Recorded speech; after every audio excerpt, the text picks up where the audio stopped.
kasihan negara ini, lebih dari itu kasihan Pak Jokowi gitu loh. Jadi kan dari awal, dari sejak kasus ini bergulir saya menjadi tersangka, ini sebaiknya dihentikan deh. Bukan karena saya takut, oh enggak. Bukan. Kalau saya takut sidang, Prapit saya lanjutkan. Saya batalkan kan Prapit. Prapit itu adalah sebuah sebuah fasilitas hukum itu yang berpotensi untuk kasus ini dihentikan loh. Oke, sorry dok, saya potong dulu. Ini pra-peradilannya samakah dengan yang diajukan oleh Bang Roy Suryo atau ini Ya berbeda? sedikit beda, sedikit sama lah. Kurang lebih kita ingin mendudukkan peristiwa hukum itu pada tempatnya sesuai dengan referensi maupun argumentasi yang kita bangun gitu. Sehingga kalau Prapit itu terjadi dan berhasil, ya tidak akan ada sidang kan gitu. Intinya kan itu. Jadi ini kan fasilitas yang istimewa sekali buat saya karena sidang masih lama kan, masih 1 minggu lagi kan. Seharusnya saya kalau memang nggak mau sidang atau saya takut sidang atau saya takut banget sama sidang, saya Prapit saya ajukan kan. Ternyata Prapit saya ajukan, saya menghormati 2 institusi. Saya menghormati presiden, ya. Saya menghormati semua lembaga hukum yang terlibat dalam peristiwa ini, terutama kejaksaan dan kepolisian. Kejaksaan terutama ya utamanya karena mereka ternyata punya kebijaksanaan untuk tidak menahan saya. Ya udah. Jadi kalau misalnya pra-peradilan awal banget diajuin itu triggernya apa sih dok? Sebenarnya kita akan melihat bahwa pasal-pasal ini dipaksakan. Pasal-pasal ini sama sekali tidak relevan gitu loh. Jadi sidang itu kan nanti akan berlangsung dengan sangat menyedihkan gitu loh. Karena kita memaksakan pasal-pasal yang tidak pada tempatnya. Nanti akan kejadian seperti Bambang Tri, seperti Gus Nur gitu kan. Yang mempermasalahkan ijazah tapi jatuhnya jadi hujatan. Ujaran kebencian kan jadi belok gitu loh. Masa kita mau mengulang sejarah? Sementara saya bukan Pak Bambang Tri, beliau peneliti jurnalis, saya peneliti. Saya peneliti dengan metodologi yang ketat, demikian juga dengan Pak Roy Suryo. Tentu saja argumen-argumen kami dibangun atas dasar scientific base yang kuat. Dan itu sangat menyedihkan itu nanti sidang itu berlangsung. Bagi sang mantan ya gitu, dan bagi negara ini, jadi sudahlah gitu. Tapi ya sudah, karena semua institusi berkeputusan untuk sidang diadakan ya sudah gitu. Tadinya kan kita mau membantu pihak kejaksaan, tolonglah ini pasal-pasal ini sesuai dengan argumentasi scientific base kami ya, berdasarkan ilmu hukum kami, pakar-pakar hukum yang terlibat, ini nggak relevan. Berarti bisa dikatakan dengan mencabut pra-peradilan, Dr. Tifa dan Bang Roy Suryo optimis menghadapi sidang ini, tidak merasa takut sama sekali. Begini, saya itu punya sebuah asas ya dari seorang filsuf kuno ya, Pantare Kaudan Mene. Jadi udah biarkan mengalir. Kalau memang peristiwa ini harus mengalir ya mengalir aja. Jadi bukan ada di situ tuh tidak ada yang namanya postulasi takut atau tidak, berani atau tidak, enggak. Udah mengalir aja. Mengalir aja sebagaimana sebuah sungai yang kali ada di Lauhul Mahfuz gitu ya. Udah kita jalankan. Kita perjalankan ini sebagai bentuk pembelajaran bagi kita semuanya. Itu. Nah, tadi kalau misalnya ngomongin pra-peradilan yang dicabut seperti itu diskusinya lumayan alot kah dengan kuasa hukum sampai akhirnya pra-peradilan dari Dr. Tifa ini dicabut seperti itu, dibatalkan? Ya tidak alot juga karena kita semua dari setahun yang lalu kan tim kita solid ya. Apa pertimbangannya dokter? Ya memang gini, jadi pertimbangan utama tentu saja kan sidang ternyata kami tidak ditahan. Kemudian ada 2 pasal yang di drop ya, di drop out ya. Jadi menurut kami sudahlah kita sidang saja gitu. Sekaligus kita belajar semua 280 juta rakyat Indonesia kita ajak belajar sama-sama. Kan sidang terbuka ya, mudah-mudahan nanti kita nobar bareng gitu kan. Saya sebagai artisnya di situ gitu kan.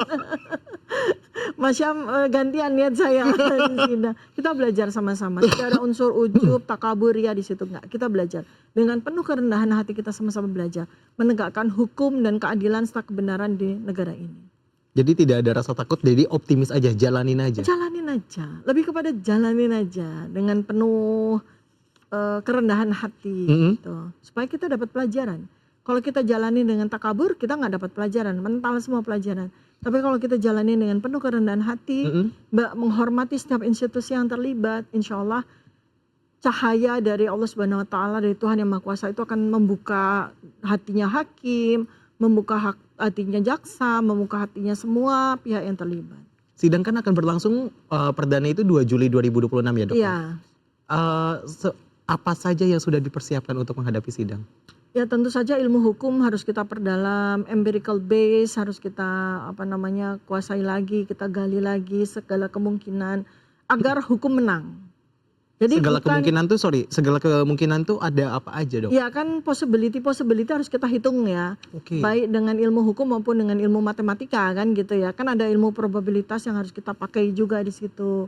Kemudian juga pokoknya intinya adalah kita menggunakan segala perangkat akal kita, ilmu kita, kebijakan kita agar hukum tegak, agar hukum menang, bukan agar Tifa menang enggak. Agar hukum menang, agar keadilan menang, agar kebenaran menang. Itu yang paling penting. Itu yang paling penting. Iya, kita nggak menang-menangan kok. Kita justru ingin menyelamatkan wajah atau kehormatan dari semua pihak yang terlibat, termasuk mantan Presiden Joko Widodo. Kita ingin selamatkan, kita ingin jaga marwah dan kehormatan. Bagaimanapun beliau presiden, pernah jadi presiden. Kalaupun melakukan kesalahan, janganlah kemudian jadi sebuah tinta yang kayak sebotol tinta yang tumpah gitu loh. Jangan. Kita harus jaga marwah itu sebagai pembelajaran kekelaman yang tidak boleh lagi terjadi di kemudian hari. Ini kan menarik, dari pra-peradilan dari Dr. Tifa kan ini dicabut ya, Dok ya, tidak jadi untuk mengajukan. Ya. Tapi sementara kalau pra-peradilannya dari Bang Roy Suryo kan ini masih terus berjalan. Ya. Apakah ada diskusi juga terkait dengan hal itu? Oh ya, nggak apa-apa, karena kan kita juga nomor perkara kita kan juga beda kan gitu. Sudah diinformasikan dari sejak Polda ya bahwa kami ini split sync, artinya kami akan menghadapi persidangan yang berbeda, ya kan. Walaupun kami sekata, walaupun kami katakan dalam setahun ini menjadi satu tim, beliau adalah sahabat lama saya, tetapi ketika kita menghadapi sidang, ternyata kan memang sidang sendiri. Ini bukan soal strateginya beda-beda, enggak. Strategi kita tetap satu. Oke, Mas Roy jalan terus, saya batalkan karena memang relevansinya bagi saya udah nggak ada, ya nggak apa-apa. Bukan berarti kita jadi kayak iya, enggak. Kalau dia menggoreng kayak gitu gimana dong? Enggak, selalu balik lagi 90, mau ikut yang 93% waras atau ikut yang 7% tidak waras. Enggak, jangan tidak, non waras. Bahasanya diperhalus. Tapi sebenarnya kalau misalnya ada yang menggoreng-goreng seperti itu, saya balik lagi penasaran seperti itu dengan kondisinya dalam tanda kutip psikisnya Dr. Tifa dan juga Bang Roy Suryo yang sebentar lagi akan menghadapi persidangan dan ini kan kasusnya udah bertahun-tahun kayak gitu loh. Ya, itu kan sedihnya ya bertahun-tahun ya. Bahkan kalau dihitung-hitung dari sejak awal itu 2016 loh. 10 tahun loh. 10 tahun gitu loh. Jadi ayolah kita hentikan ini semua dengan apa? Dengan ilmu. Ilmu sudah kami kerahkan untuk menyempurnakan apa yang didapatkan oleh Pak Bambang Tri sebagai peneliti jurnalis. Sekarang kan seperti sudah saya ingatkan ya sejak setahun yang lalu. Kalau sampai Tifa dan Roy itu diperlakukan seperti ini, maka akan muncul 1000 Tifa berikutnya, 1000 Roy berikutnya. Sekarang udah muncul satu demi satu para doktor, para ilmuwan kan seperti Dr. Bonatwa Silalahi, Dr. Leonid, dan diikuti yang lain-lain kan, sibuk sekali kan ini sidang KIP di mana-mana. Itu nanti akan jadi orkestrasi yang menggelora karena kebenaran sudah meminta haknya untuk bicara. Jadi nggak ada artinya memenjarakan saya atau menghukum saya dengan hukuman yang tidak relevan karena nanti akan muncul Tifa 2, Tifa 3, Tifa 4 dan seterusnya. Itu yang dihindari. Itu yang dihindari ya, sampai terjadi lagi. Lah, kita ini menghadapi perang dunia ketiga, kita menghadapi peristiwa sulitnya ekonomi, ya kan? Udah ada kapal-kapal nuklir sampai kita nggak lihat gara-gara semua pikiran terfokus dengan ijazah ini kan, gitu. Sudahlah, selesai. Semua pihak duduk bersama dalam sebuah fakultas yang harkat martabatnya tinggi dan itu bukan di sidang gitu loh. Ilmuwan ayo kita berembuk, para oracles berembuk, para dewa-dewa ilmu berembuk, begawan-begawan berembuk. Bagaimana kita menghentikan persoalan persoalan ijazah ini dengan martabat. Kalau sampai di sidang dan akhirnya saya dikorbankan, itu kan seperti menjerumuskan semua peristiwa ini kepada jurang yang dalam dan jangan harap bahwa ada dengan begitu kemudian berakhir. Enggak, justru akan memunculkan orang-orang yang mungkin jauh lebih berani daripada saya. Dan tunas-tunas itu udah terlihat. Iya, gak akan selesai. Masa kita urusannya ijazah melulu? Udah terbukti kok saya dengan buku yang saya buat bersama Mas Roy kan waktu itu.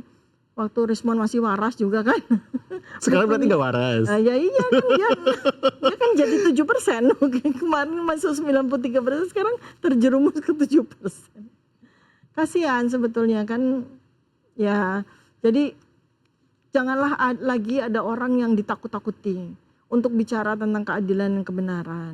Ya, janganlah lagi ada orang yang mudah diiming-imingi dengan segala macam gitu kan. Ayolah, memang berat banget sekarang ini kebenaran itu digenggam seperti bara api ya.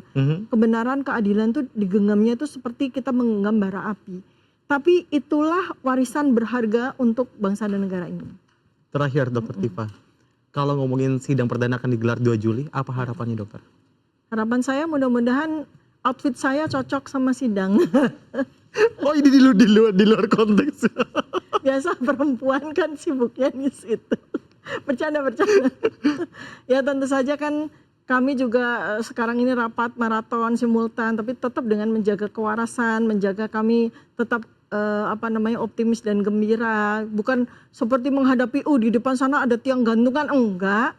Ayo kita pakai ruangan sidang itu sebagai sebuah fakultas. Bagaimana kita meninggikan ilmu ya untuk menegakkan keadilan dan kebenaran. Dokter Tifa, terima kasih sudah mau diundang dan berbincang. Sama-sama Mas Syam, terima kasih banyak. Ayus TV. Mudah-mudahan bermanfaat ya. Semoga bermanfaat dan semoga nanti kita nantikan bersama bagaimana nanti proses persidangannya. Ya, insya Allah, bismillah. Mulai start di 2 Juli nanti. Tanggal 2 Juli. Ya, terima kasih mohon doanya semuanya. Terima kasih dokter. Terima kasih. Itu tadi Sobat Ayus perbincangan kita di Deep Talk with Syam Hakung kali ini. Terima kasih sudah nonton. See you.